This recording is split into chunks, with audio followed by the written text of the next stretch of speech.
All right, let's talk about something we all take for granted. How does the stuff you send, your messages, your videos, actually survive the trip from your laptop to your Wi-Fi router? It's a crazy, chaotic journey out there. Well, today, we're going to pull back the curtain on the unsung hero that makes it all happen. Meet the data link layer, your data's very first guardian. Think about it. When you hit send, your message just dissolves into this raw stream of ones and zeros, right? And it gets blasted across a Wi-Fi signal or an Ethernet cable. But that physical journey, it is full of digital potholes, interference, all sorts of noise. So the big question is, how does that stream of bits arrive intact and not as, complete gibberish? You see, the physical layer, that's your actual cables and radio waves, it's just a raw highway for bits. It's incredibly fast for sure, but it's not always reliable. Electrical interference from your microwave could flip a 1 to a 0 in a heartbeat. And that's exactly where our hero, the data link layer, steps in to bring some serious order to all that chaos.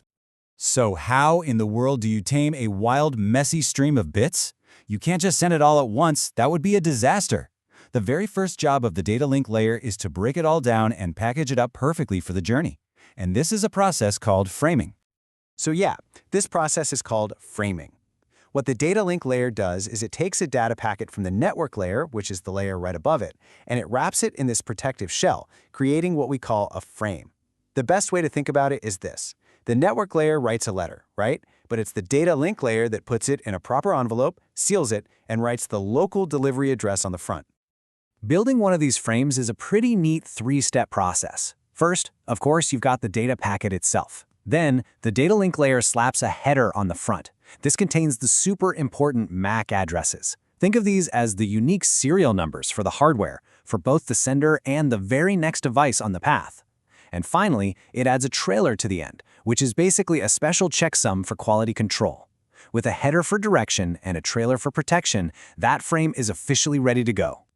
Okay, so our data is all neatly packaged. That's great. But what happens if that package gets, kicked around and damaged in transit?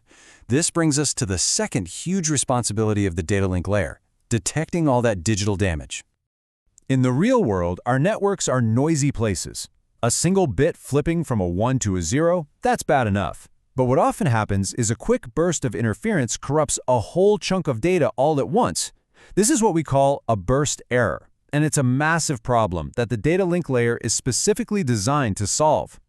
This quote right here, it perfectly captures the layer's whole mission.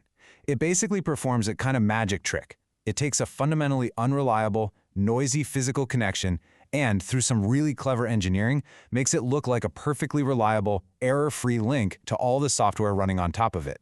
That transformation, it's everything. So how does it actually do it? Well, the simplest method is something called a parity check. It just adds one extra bit to make sure the total count of ones is either even or odd. It's super quick, but if 2 bits flip, it can be fooled. But then, you have the industry powerhouse CRC, or cyclic redundancy check. Think of this like creating a unique mathematical fingerprint for the data, using some complex polynomial division. It is way more robust and creates a checksum that is incredibly hard to fool. Now, for any of you studying for exams, listen up. CRC is the one you really need to know. Why? Because it is fantastic at catching those nasty burst errors we just talked about. Great. So our data is packaged up and it's protected from damage. But there's another problem lurking. What if we just send it way too fast? We need to control the chaos of the data flow itself.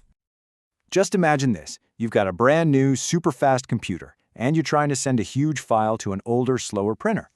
If your computer just blasts the data at full speed, what's going to happen?